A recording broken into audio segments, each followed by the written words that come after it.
Everyone, I am most humble when I say this, and I point to these two cars.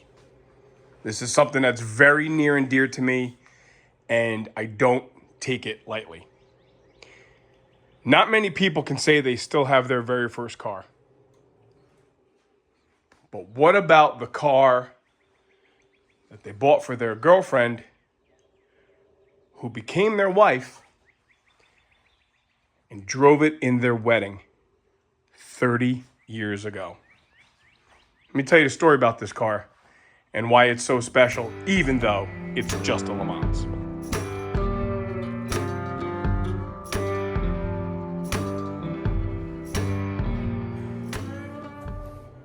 Good morning. Welcome back. We really appreciate you tuning in to another episode of the Auto Refinery YouTube channel. I'm very sorry it's been a long time since we've recorded. It's not because I haven't been working. It's just because I have not been recording.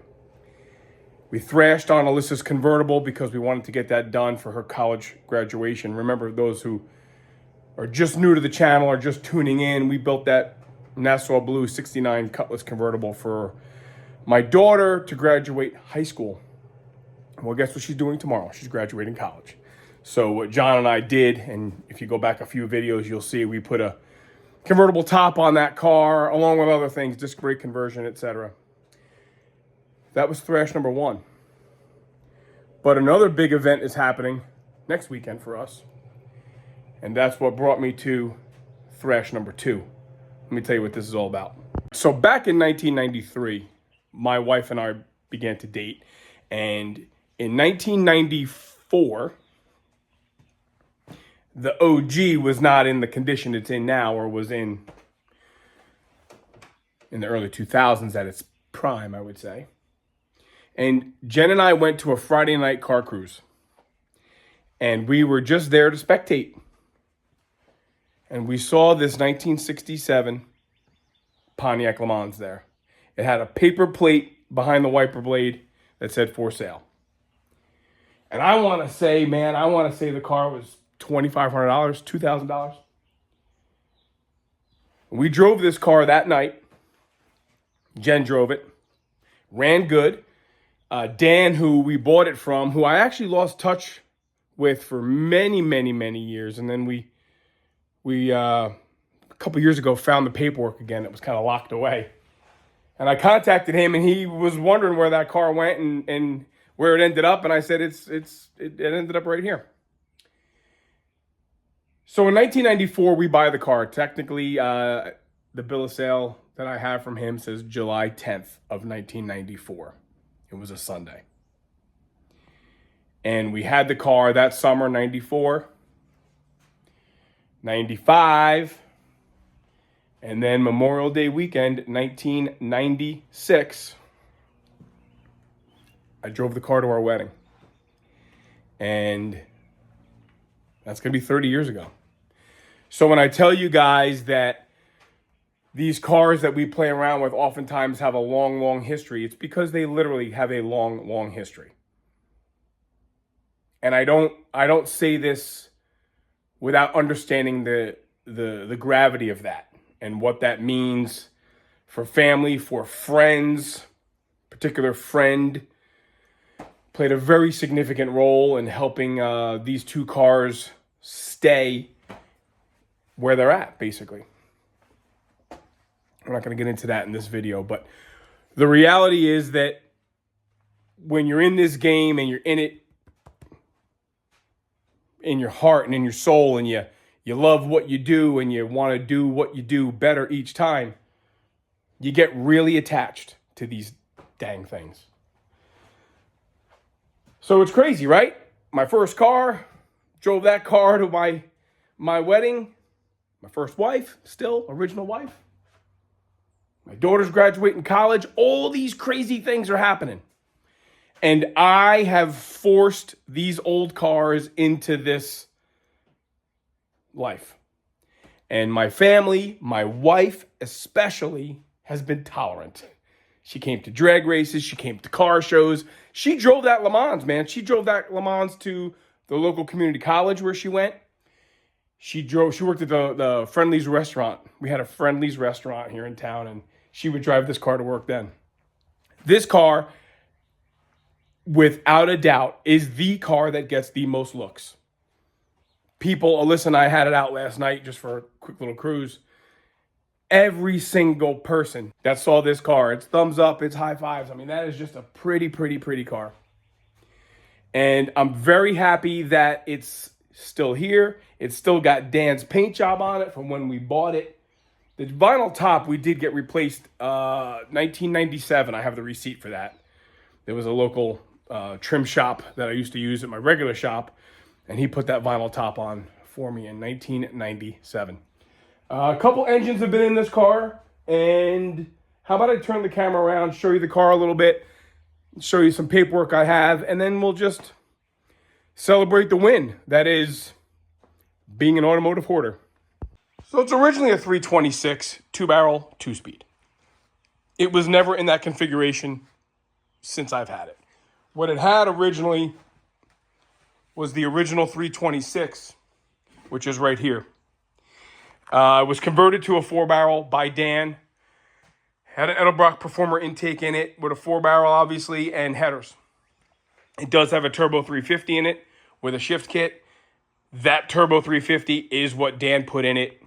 I guess he bought the car in around 91.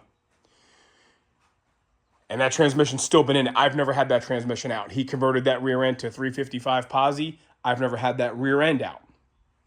The 326 did come out, and we had opportunity to buy a 389 Tri-Power. I have pictures of that Tri-Power intake. We had opportunity to buy that 389. Mike had built it for a client that just kind of, I guess, lost interest in the project.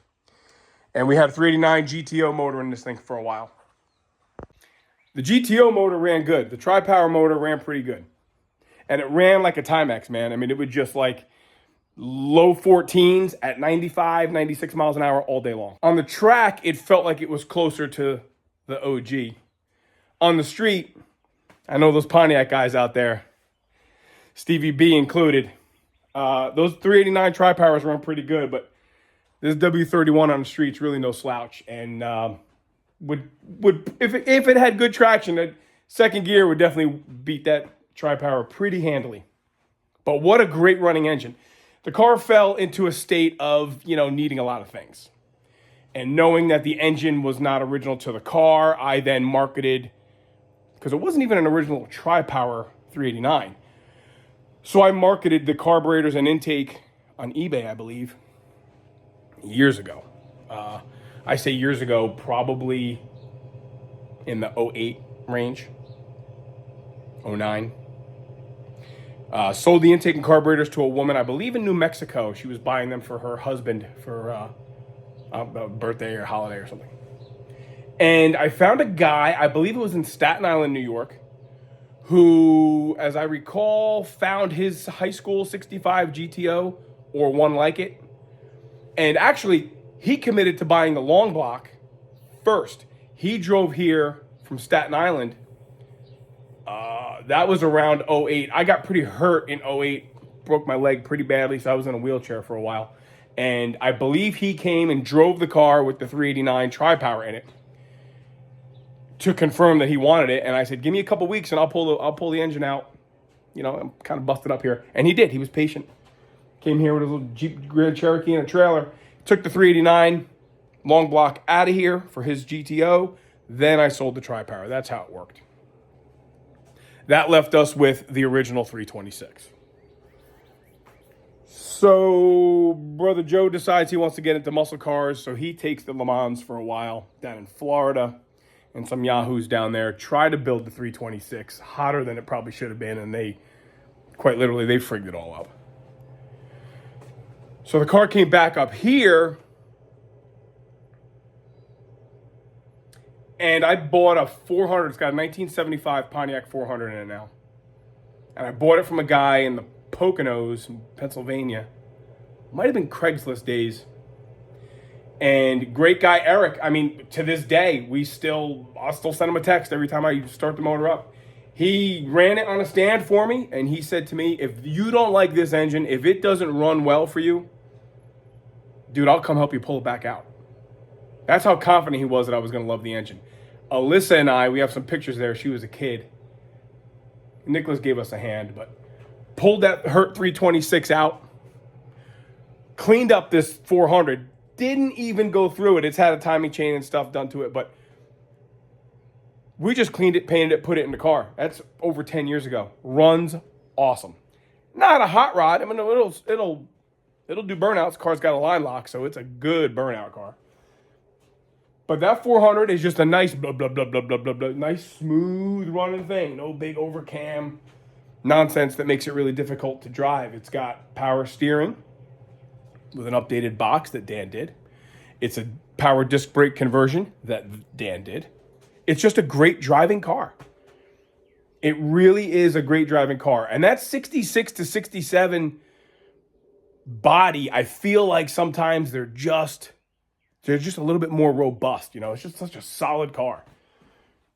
These two cars drive so well, particularly because they've really never been restored. Front clips have been off, engines have been out,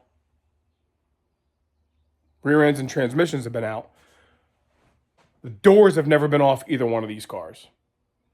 The glass has never been out one of these cars. Underneath that vinyl top, there's no rust. It's starting to get soft in the floors. It's starting to get soft in the body mount areas. The trunk floor is bad and was bad. It's been patched. It's just a great driver. And I could go on and on and on about the stories of this car. But there is a story I got to tell you. Jen's not home, so I can tell you. And we'll laugh about it. We will laugh. This was not a laughing matter. So check it out, right? I've been thrashing the last couple weeks on the car, and it's very reminiscent of where I was 30 years ago, getting this car ready to drive to the wedding. What I did here, we had a little incident back in 2020 during COVID. We had a car show here in the backyard, and these hood pins, they play a very important role on this fiberglass hood, which Dan put on. They keep the hood down. Well, when the hood pins aren't there, that hood likes to come off and do funny things. And one thing it did is it smashed into the fender. And it dented the fender up, and I think I did some video, and Joe might put that in there, but I had to mix paint because this car is originally Montego Cream, color code T. But the Montego Cream is really a buttery kind of, not quite saffron like the Mr. Jones car. So I went with the more popular Cameo Ivory. And I used a company called, I got the bottles right here, 66 Auto Color online. Called them up. And they mixed me up the paint in a spray can and a touch-up bottle. Man, that was like bright white. That's not going to work. So I called them back and I bought another can. And this time I went with the Montego Cream. And man, it was too yellow. So I mixed the two touch-up bottles together. Put it in my spray gun. Sprayed the fender. It's pretty close, man. Joe will put some B-roll in there. It's that side. It's pretty close. Buffed the whole car up. Polished all the chrome. And I'm saying to myself, man, Steve-O, you did this 30 years ago getting this car ready. Just so you didn't have any problems on your wedding day. Foreshadowing. I drove it about 45 minutes from where we lived at the time, our first apartment. I'm going to show you guys some pictures in a minute. Our first apartment. These two cars sat outside, man. I didn't have a garage. We got married young. I mean, Jen turned 21. Her birthday's coming up. Literally the week before we got married. I was 22 and change. We were kids. But we were both from very, very young parents. Our parents were all married as teenagers, so and our parents were parents as teenagers. We knew we didn't want to do that. So we had an apartment, had no garage. These cars sat outside. This was painted, sat outside, covered up. Man, oh man, I mean, that's all I could do. In the wintertime, I stored them. I did store them. Maybe we'll go for a cruise at some point, and I'll show you some of the places that I had as shops and where I stored these cars, where we lived. All pretty close to this area. I drive the car 45 minutes to the church. Along the way, I meet up with my aunt and uncle, Joe and my aunt and uncle. They kind of follow me there. Car ran great. Go to the church, ran great. Take some pictures, awesome. A friend, and I don't remember who, we have some pictures the morning before I went to the church. I went to a buddy's house that was in the wedding. And we had like a, toast that morning. We all lined up, took some pictures of the car. Then I left. The best man was driving a 1996 Impala SS. His sister had bought brand new. And that was the actual limousine. This Lemans just got me to the wedding. So I go to the church. It runs good. One of the groomsmen or another buddy, I don't recall at this point, again, 30 years ago, someone drives it obviously from the church to the place we had the reception at. After the reception, it gets driven, again, I'm not quite sure who, someone else. It was not Jen and I. We were back in the Impala because I think we were having drinks. I know we were having drinks, but we get in the Impala and someone else drives the car back to, which is now my in-laws. And we continue the party there and we're going through gifts and all that kind of cool stuff. Now it's time for us to go home to our first apartment because tomorrow morning, the next morning, we're going to Disney in Florida for our honeymoon. And we're coming over a bridge, headed home, about halfway home. Big bridge, a highway bridge, not like a little creek bridge. A bridge going over the Hudson River. And the car starts to, miss and stumble. And Jen looks over and, her wedding dress is in the back seat and her wedding gifts are all there. We're all in regular street clothes now. And I might have still had my tuxedo pants on. And she says, are we going to break down? I'm like, well, now that you said it out loud, you're damn right we're going to break down. It's 11 o'clock at night, man. Check this out. So the car is what the hell? We're driving down this now.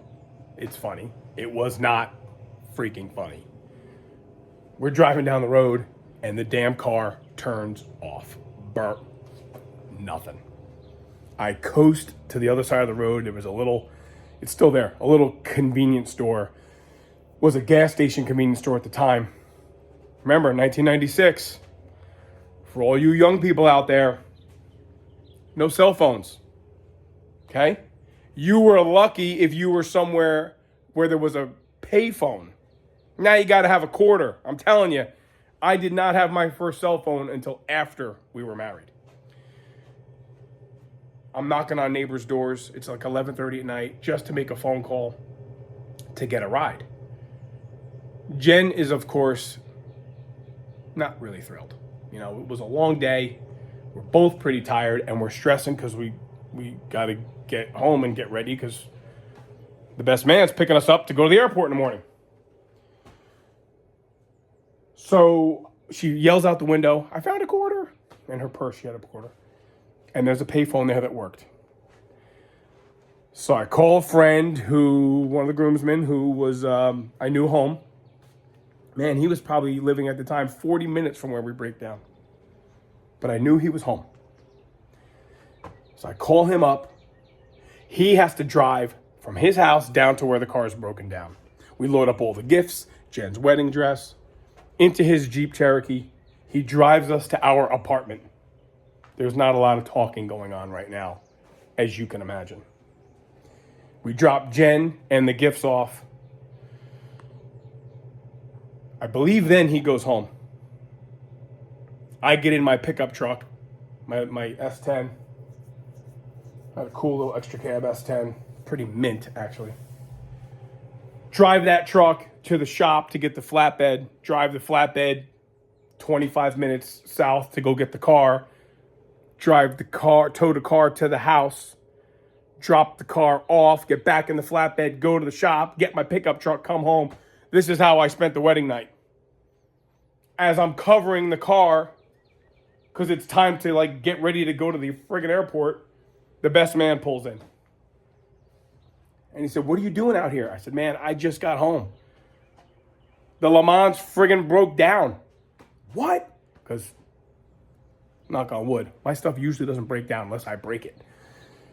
Man, what a pain in the ass. That's why I say I'll laugh about it now. Boy, I was mortified. I was angry. I was disappointed. I was frustrated. All because Steve-O had to drive a hot rod to the wedding. And what it was the coil went bad. The Eklund coil that was pretty new. It just, I don't know. It just went bad. As I recall, I came home from Florida and I took the coil out of the gold car, put it in the Lemans, and the car fired right up. And I had done belts and hoses and packed the bearings, and I had done so much stuff to that car to ensure it wouldn't break down. What I did not do is change already changed parts. In any case, funny story, wedding night, 1996. Me and this car spent some QT, and boy, I was questioning my life's choices at that point. So, all right, let me regroup here. I'm going to show you some pictures and some paperwork about this car. Everybody knows how much I love original paperwork. It's always been the case. When we bought the Le Mans back in 1997, it came with the original owner's manual, which is pretty, non-unique, right? They're just all the same. What is kind of cool, though, is that while we don't have the original protector plate, we do have a stamping of the protector plate. And it shows, it's the Tempest series, it's Montego cream with a vinyl top, there's the VIN. We're not going to get into all the original stuff about the car because, as we discussed, it's not ultra original. It's an original color, and there's the original engine. Incidentally, see how this engine number here says 548061YN? Well, the engine number stamped on there is 548031YN. I'm going to say that is just a misfire. What are the chances that this engine that's always been in the car is off by one digit and not original to the car? Okay, we're going to move away from that because we know there's not much original on it. The only thing is that the protector plate has been cut off ever since we've had the car. We only have the remains of what could be the faint stamping. We can make out 67. I can't really make out. This is almost more legible here than it is without the camera, but I can't really make out what that says. What we do know is that the owner's manual jacket says blue and white Pontiac from Hackensack, New Jersey. And then inside the jacket is the last name Rickett. I'm assuming, because I've seen it in several other cars, my car included, that there's oftentimes the name of either the salesperson or the original owner written in the jacket so as to kind of help efficiency the day of delivery of the car. Here we go. There's Mama and I right there. 1996, the other next to Le Mans.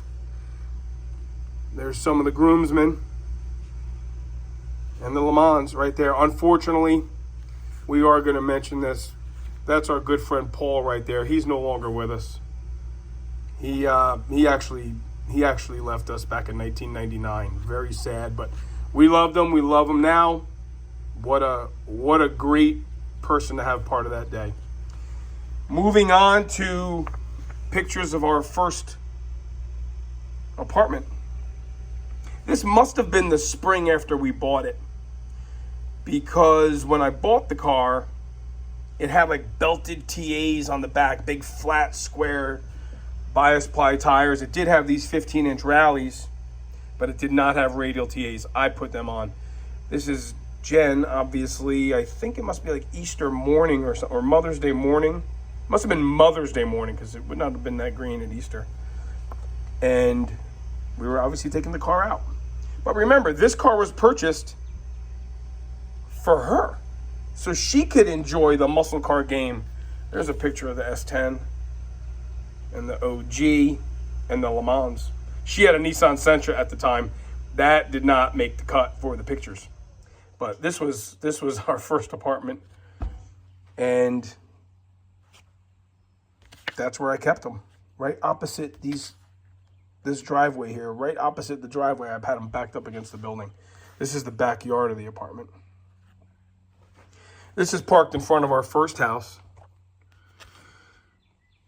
The house that we bought after we were married. We got married in 96, bought this house in 99. This was another friend's wedding, Phil's wedding. The gold car, I drove his parents in the wedding. Ken drove the bride's parents in the Lemans. And Mark drove the bride and groom in the 4-door Cutlass that I bought that Phil and I ended up prepping for a full repaint. See, I kind of suck everybody into this, man. And all my buddies, well, they're probably laughing at me right now saying, you've been doing this to us since we're 15 years old. And I really have.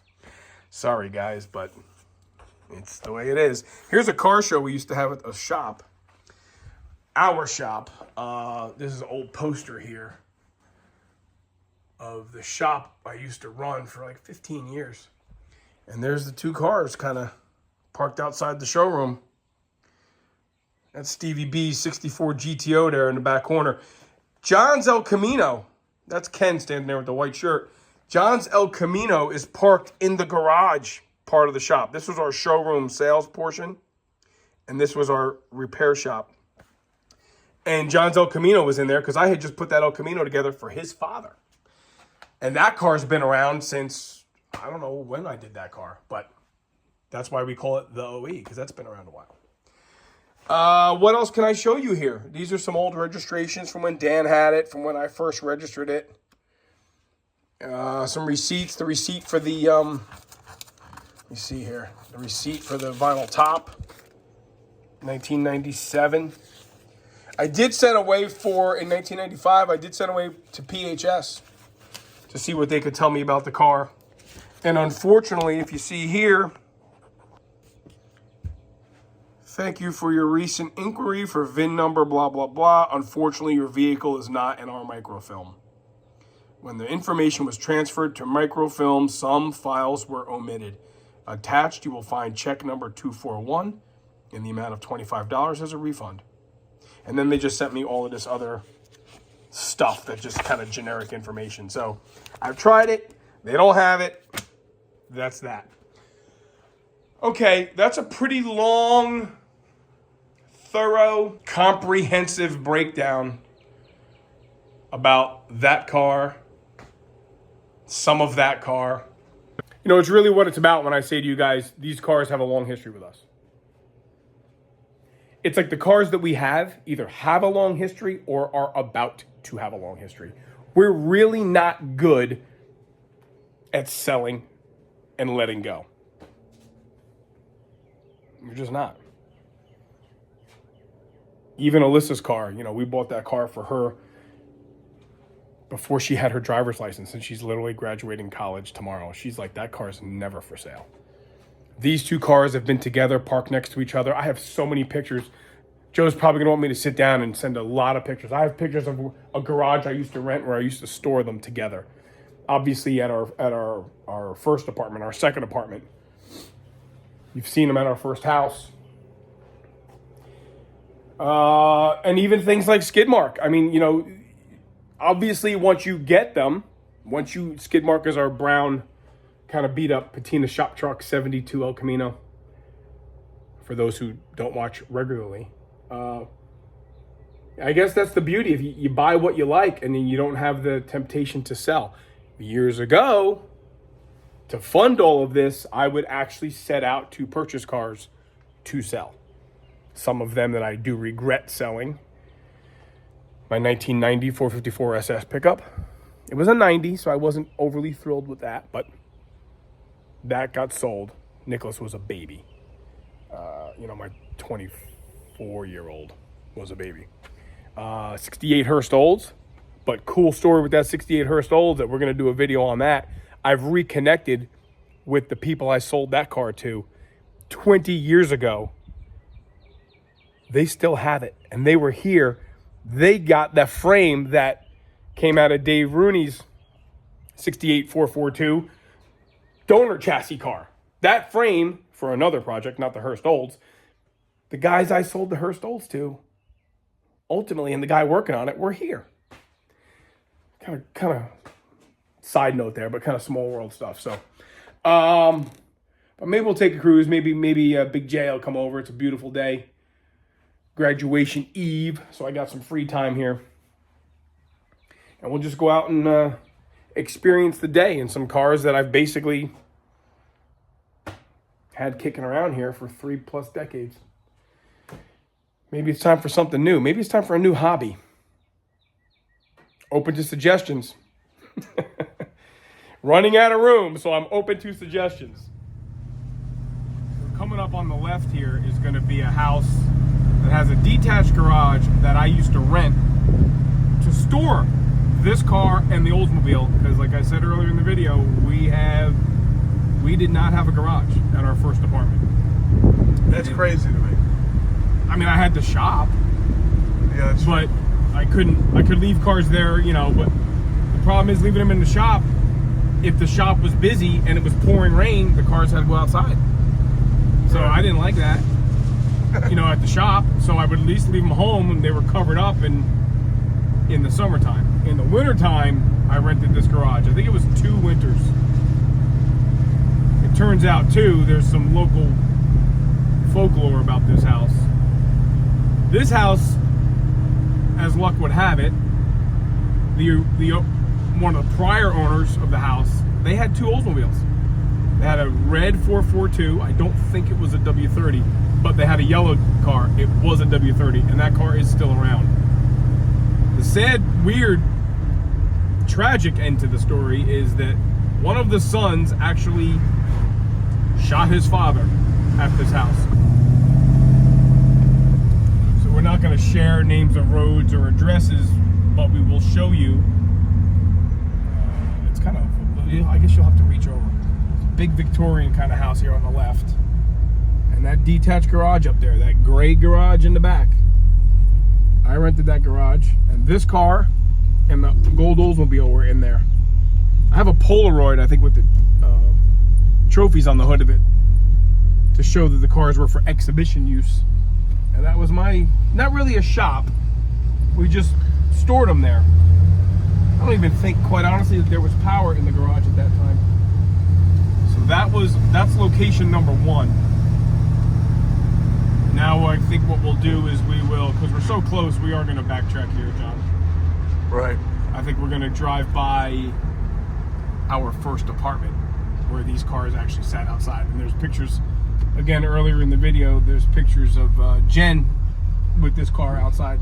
We're going to be coming up to the apartment that Jen and I first rented. I want to say, she can correct me, I want to say it was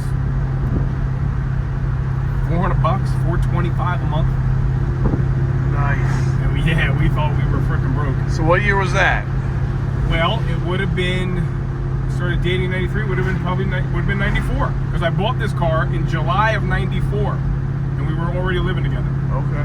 So I think we moved in that spring. This straightaway, this is the only time Jen drove the OG. Oh. The only time was down this straightaway here. And the clip for the accelerator pedal for the cable at the carburetor came off, and she had no gas pedal control. Oh God. So here she is thinking like she now can't steer, she can't stop, she can't do anything because she got no gas pedal. She's like, oh my God. And over here on the straightaway, I was letting the OG kind of have some breakfast. Yeah. And a state trooper did pull me over. Yeah. And Jen's laughing. He's like, what are you laughing at?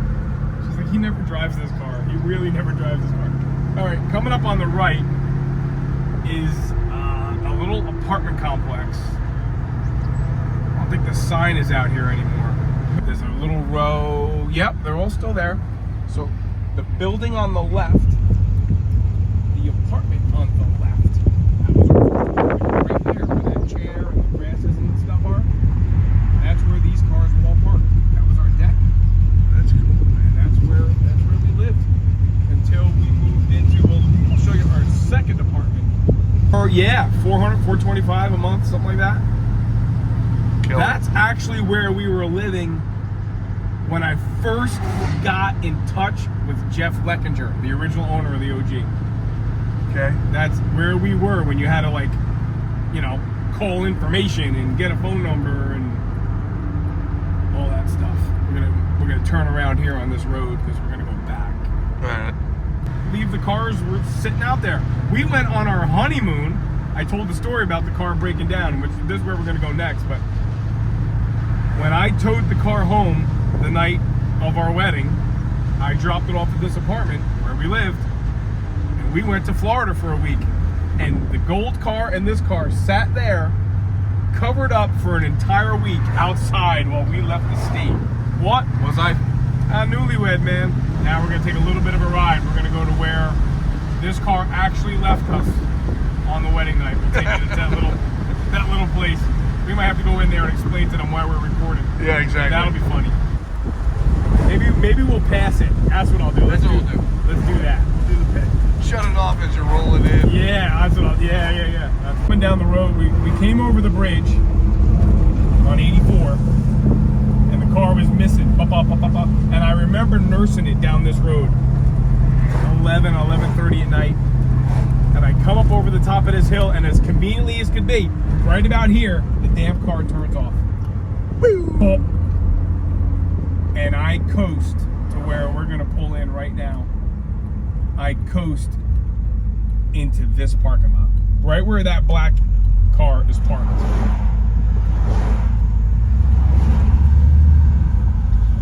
But we'll cheat.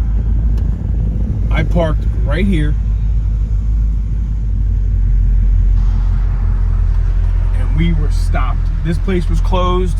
I went to the house across the street, and I want to say it was at the end of the parking lot, there was a payphone. And I'm gonna take that. Yeah, take your spot. Take the spot. These were gas pumps. Yeah, I remember that. And I pulled over here because there was light. And I wanted to try to figure out what was going on. Now, how are you dressed right now? Well, I said in the video, I know I said it in the video that it may not have come out right. Jen's wedding dress was in the back seat. She was in regular clothes. She was in street clothes. I said that I was in street clothes.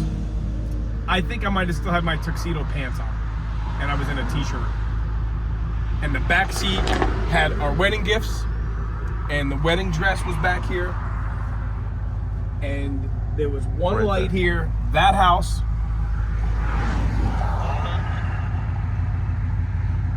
I think that modular thing right there, that duplex, I don't think was there. Uh-huh. That house with the purple fence, I know I went up to that house, knocked on that door. And what time was it? Oh, it was probably 11:30 at night. Right, so they're like, what? Nobody answered the freaking door. I couldn't blame them. Yeah. So then I think I'm walking back to try another house, because like I said in the video, we did not have a cell phone. It was a different world. You broke down. I would turn the car off, but this is bad juju, so maybe we're gonna leave it running right here. No, I had no cell phone, and then as I'm walking down the road, Jen says, I found a quarter in her purse. And I went over to the payphone, which I don't think was at the building. I think the payphone was right at the end of the parking lot. And I called. And I called a buddy who was in the wedding, and I called him, and that's how that worked. Car sat here. We put all the wedding gifts and everything in his Jeep. He had a Jeep Cherokee. Left the car here. He drove us to that apartment that we were just at. And that's like I can tell the story. Dropped Jen and everything off there. I think he went home. I got in my S10. I went to town, got the flatbed. Came down here to get the car. Dropped it off at the apartment. Went back to the shop to drop the flatbed off, pick up my pickup. Went back to the apartment. And then the best man showed up to take us to the airport. That was our wedding night. So romantic. Not so much. Like I said earlier when I was recording the video, when he picked us up to go to the apartment, leaving the car here, there was not a lot of talking. Yeah, no. Mama, well, we didn't call her Mama then. Mama was not too happy. Matter of fact, I told her, I said, John's coming over. We're going to take the Lemans for a ride to where we broke down on our wedding night. And she looked at me and she goes, why? I said, why are you so angry about that? She goes, that was a terrible, terrible moment in time. I said, no, we can laugh about it now. I said, you want to come along? She's like, no, I do not. Oh, that is funny. Yeah. That was hysterical. That was it. That right here, guys. This car has not been back in this parking lot. I feel like we should go in there and talk to those people, but I don't think we're going to. Well, I feel like maybe we should get a picture. Hold on, pause. You see, we like this area of town, I guess. Yeah, no, you didn't get far in life, Steven. No, we like the vineyard area. We're like on a 7-mile drive. We've seen everywhere you've ever been. That's it. That's it. Just keep it close. Guys like me are best. So this farm right here was completely derelict. But if you look across the field right over there, the pool was never there. In that carport is where the OG sat. We're really friendly with the landlord. We lived in the right side of the house. And that attic above the right side. And that garage was there. That's the house we wanted to buy instead of the house we wanted to buy. They were not ready to sell. So we went from that apartment to our first house. And then from there to Florida, and then from Florida to where we are now. Boom. Pretty There good. it is. There it is. That's the whole circle of life. That's it. The history of Steve-O. Yep, with all these dang cars. Yes, sir. Funny stuff, right? Like, hang on a second. Before I hang up and let you guys go, remember, I'm the crazy man with his first BMX bike. I still have my first dirt bike. My Suzuki DS80 that our dad bought me when it's 83, so I was 10 years old, born in 73. Born in 73, bought the Mongoose in 85. Got the DS in 83. This is a whole thing that Joe loves hearing, but I don't know that it's going to make the video. So it's something that's just part of me for a long, long time. When you get something, you treat it right, you treat it nice, you maintain it, and you do your due diligence to give it its due respect, right? And with any luck, you end up with crap like this kicking around. All right, enough of my mouth. Thanks for watching. We appreciate your patience. We're not out of the game. We're a little out of practice on the YouTube thing, but this game we play, we take very, very seriously. So we're still at it. More stuff to come. Got some more ideas in the works while we generate some money to get back on the Mr. Jones project, because we're now about to embark on the expensive part of our restoration, and that's drivetrain and wiring. All right, everybody. Thanks for watching. Until next time.